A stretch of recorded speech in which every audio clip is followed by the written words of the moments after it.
Kelak di akhir zaman, kata Nabi, perkataan para ulama, orang alim itu nggak akan didengar. Tidak akan didengar. Sehingga salah satu wujud peremehan manusia terhadap fakih, orang-orang alim oleh para ulama adalah ketika mereka tidak mendengarkan perkataan para ulama.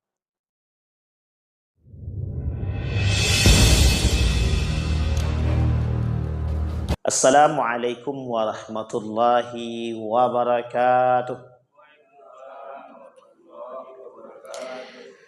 Alhamdulillahi rabbil alamin. Alhamdulillahilladzi hadana li hadza wa ma kunna linahtadiya laula an hadanallah. Ashhadu an la ilaha illallah wahdahu la syarika lah wa ashhadu anna Muhammadan abduhu wa rasuluh la nabiyya ba'd. Allahumma salli wa sallim wa barik ala hadzal nabiyil karim. Allahumma salli ala Muhammad wa ala ali Muhammad fil alamin innaka Hamidum Majid. Ya ayuhan nasu attaqu rabbakum alladzi khalaqakum min nafsin wahidah wa khalaqa minha zawjaha wa batha minhuma rijalan katsiran wa nisaa wattaqullaha alladzi tasaaluna bihi wal arham innallaha kana 'alaikum raqiba. Wa qala Allah ta'ala ya ayyuhalladzina amanu taqullaha wa qulu qawlan sadida yuslih lakum a'malakum wa yaghfir lakum dhunubakum wa may yuti'illaha wa rasulahu faqad faza fawzan 'azima. Wa qala an-nabiy sallallahu alaihi wasallam fi hadithihi man ahana khamsatan khasara aw khusira khamsatin man istakhfa bil ulama'i khasira ad-din wa man istakhfa bil umara'i khasara ad-dunya wa man istakhfa bil jirani khasira al manafi' wa man istakhfa bil aqriba'i khasira al mawaddah wa man istakhfa bi ahlihi khasira tayyibul ma'ishah. Yang artinya, kata Nabi Muhammad sallallahu alaihi wasallam dalam hadisnya, bagi siapapun atau barang siapa yang meremehkan 5 perkara, maka dia akan mendapatkan kerugian 5 perkara. Ini nasihat untuk kita semua. Mudah-mudahan nasihat yang disampaikan Nabi dalam hadis ini bisa kita pegang, bisa kita jadikan panduan dalam kehidupan kita sehari-hari. Kemudian Nabi berkata, yang pertama kata Nabi, ada 5 hal yang ketika kita remehkan kelima tersebut, maka kita akan merugi 5 hal. Yang pertama, bagi siapa saja yang meremehkan ulama, maka dia akan merugi dalam agama dia. Bapak Ibu sekalian yang berbahagia, Nabi menyampaikan dalam hadis yang lain, kata Nabi, kelak di akhir zaman itu, kasiral khutaba wa qalilul fuqaha. Kathirul khutaba wa qalilul fuqaha. Kata Nabi, kelak di akhir zaman, kata Nabi, itu para penceramah, da'i itu banyak sekali, bertebaran. Tapi yang faqih, yang alim, yang sahih, yang benar kealimannya, yang disebut dengan faqih dia, faqihu fid din, yang begitu alim, yang begitu alim dalam keilmuan dia, kata Nabi, itu kelak semakin sedikit. Salah satu penyebab sedikitnya orang-orang faqih, orang-orang alim yang benar kealimannya, kefaqihannya, dalam hadis yang lain Nabi sampaikan akan diangkat. Orang yang alim faqih tadi, yang benar-benar baik tadi itu diangkat oleh Allah. Yang kedua, qaulul ulama wal fuqaha la yusma. Kelak di akhir zaman, kata Nabi, perkataan para ulama, orang alim itu nggak akan didengar. Tidak akan didengar. Sehingga salah satu wujud peremehan manusia terhadap faqih, orang-orang alim oleh para ulama adalah ketika mereka tidak mendengarkan perkataan para ulama. Kita ambil contoh. Ketika para ulama mengatakan bunga bank itu haram, banyak manusia yang tak sependapat dengan perkataan ulama. Kenapa? Karena mereka pelaku. Bunga bank riba, kata para ulama. Majelis Ulama Indonesia mengatakan bunga bank itu riba. Tapi pelaku bunga bank itu dari kalangan muslim banyak. Artinya apa? Mereka sedang meremehkan. Fatwa Majelis Ulama Indonesia boykot produk Israel. Hukum memboikot produk Israel adalah baik, kata para ulama. Bahkan para ulama mengatakan haram menggunakan produk Israel. Majelis Ulama Indonesia dalam fatwanya. Tapi sebagian besar umat muslim mengatakan tak. Fatwa itu kalau berasal dari manusia bisa dijalankan dan boleh tidak dijalankan. Artinya apa? Wujud peremehan daripada perkataan para ulama yang ahli di bidangnya itu mulai sedikit demi sedikit kita tinggalkan. Kata para ulama, berbuat baiklah, berpegang teguhlah pada agama, kepada Al-Quran dan Sunnah. Yang paling mengerti dengan Al-Quran dan Sunnah ulama. Nabi berkata dalam hadis ini, kata Nabi. Maaf, Allah berkata di dalam Al-Quran, Al-ulama warasatul anbiya. Para ulama itu warisan para nabi. Tapi ingat, dalam hadis Nabi yang disampaikan, la yarithu dinarun wala dirham, kata Nabi. Aku tidak mewariskan kepada ulama itu dinar dan dirham. Tapi yang aku wariskan kepada mereka, walakin yarithul ilma.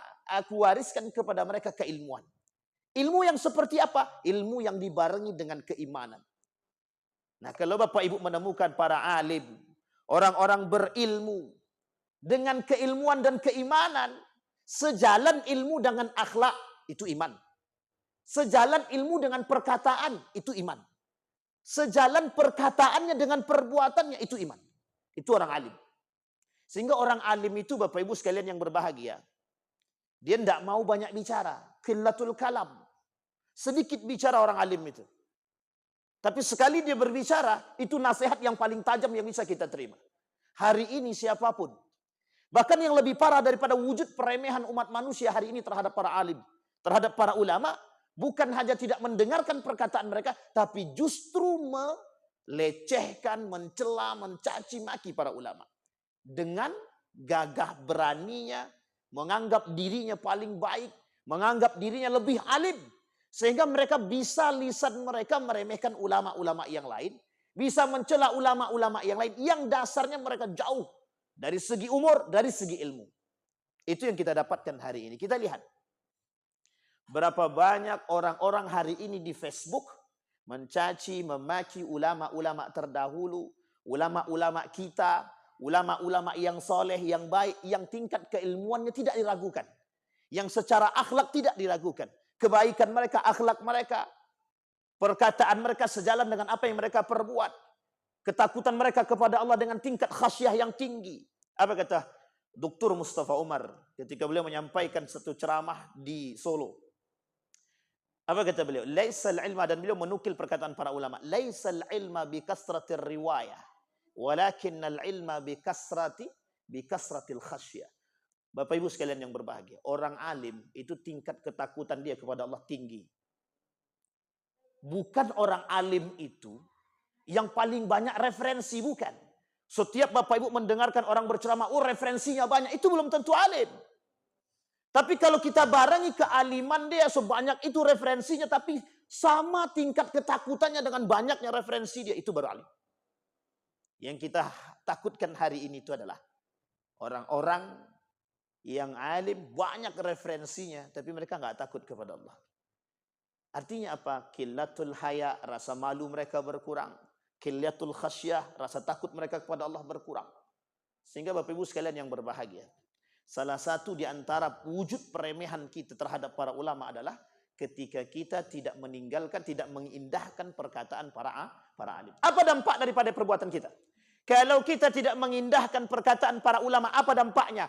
Orang yang beragama dan tidak mendengarkan perkataan alim dan para ulama atau guru dia, maka sia-sialah amal ibadah yang dia terima. Satu. Yang kedua, bagi seorang murid yang tidak mengindahkan dan tidak berakhlak kepada gurunya, maka ilmu yang dia dapat tidak bermanfaat dan tidak ada berkahnya. Bisa jadi tak bertahan lama. Maka Bapak Ibu sekalian yang berbahagia, hari ini kita perlu tanamkan, Pak. Salah satu penyebab kemerosotan umat muslim adalah, kemerosotan dan kemunduran umat muslim hari ini adalah ilmu, lemahnya ilmu. Dan paling uniknya lagi, di antara penyebab lemahnya ilmu, daripada diri kita hari ini, daripada generasi umat muslim hari ini, lemahnya akhlak dan adab. Maka apa yang perlu kita timbulkan, yang perlu kita angkat hari ini? Sebagai seorang muslim, kita hari ini harus kembali kepada kembali kepada khitah para ulama, kembali kepada tradisi keilmuan para ulama. Bagaimana mereka mendapatkan satu ilmu, berakhlaknya bukan main. Bagaimana mereka mendapatkan satu ilmu, mengamalkannya bukan main. Bagaimana ketika mereka mendapatkan ilmu, rasa takutnya kepada Allah tinggi. Mereka yang mereka takutkan adalah kabura maqtan indallahi an taqulu ma la taf'alu. Yang kedua, bagi siapa saja yang meremehkan para pemimpin, maka akan rugilah dunianya. Pemimpin yang dimaksud di sini adalah pemimpin yang baik, bukan pemimpin yang zalim. Pemimpin yang adil, yang mendapat kelak naungan di hari kiamat, yauma la zilla illa zilluh, kata Nabi. Orang yang mendapatkan naungan di hari kiamat dan masuk surga tanpa hisab, salah satunya adalah al-imamul adil, pemimpin yang adil, yang baik, yang setiap pemimpin yang baik selalu dinaungi kebaikan dan keberkahan, Pak. Makanya hari ini Bapak Ibu, kita pengen berharap dan berdoa kepada Allah agar Allah turunkan pemimpin-pemimpin yang baik kepada kita. Nah, kalau pemimpin-pemimpin yang baik seperti ini, kita justru tidak mengindahkan perkataan mereka. Kita caci maki mereka karena nafsu kita. Kita hinakan mereka di Facebook, di Instagram, di TikTok dengan lisan kita. Kita buat fitnah atas mereka karena kebodohan kita atau karena ketidaktahuan kita. Justru kita sedang merendahkan dunia kita. Justru kita sedang menjauhkan dunia dari kita. Justru kita sedang menghancurkan dunia kita. Bayangkan ketika seorang pemimpin memiliki kebijakan yang baik tentang agama misalkan. Apa kata pemimpin? Salah satu kebijakan mereka yang pemimpin yang adil, pemimpin yang baik, itu memunculkan satu kebijakan yang baik. Apa kata pemimpin? Kalau pemimpin katakan mulai hari ini tidak ada lagi, kita stop jalur masuk daripada khamar. Apapun itu bentuknya, apapun itu jenisnya. Kira-kira apa dampaknya bagi kita? Dampaknya bagi kita adalah banyak umat muslim yang tidak akan mengkonsumsi khamar karena sudah ditutup. Tapi coba bayangkan ketika mereka tetap tidak mengindahkan perkataan itu, mereka akan cari celah untuk bisa membeli barang-barang yang diharamkan oleh Allah. Itu salah satu bentuk. Ketika para pemimpin mengatakan boikot semua LGBT, baik lewat HP kah, baik lewat media apapun kah, blok semua. Tapi bayangkan ketika kebijakan pemimpin seperti itu tidak diindahkan, maka akan banyak orang-orang yang bermain dengan permainan tersebut. LGBT mereka ikut, mereka lihat anak-anak mereka terlibat dalam LGBT. Berapa banyak hal-hal demikian. Tapi kalau kita ikuti, selamat generasi kita yang dulunya tidak pernah mendengar LGBT, yang dulunya tidak ada LGBT dalam grup WhatsApp anak-anak sekolah, hari ini bertaburan grup-grup LGBT di sekolah-sekolah. Kita butuh pemimpin-pemimpin yang baik, yang adil. Andai kata pemimpin itu benar-benar baik, maka justru pemimpin itu akan memikirkan bagaimana kemaslahatan daripada masyarakatnya. Kita terhutang 3 poin lagi. Mudah-mudahan bisa kita lanjutkan di pertemuan yang akan datang jika Allah mengizinkan. Mudah-mudahan ada manfaat bagi kita semua.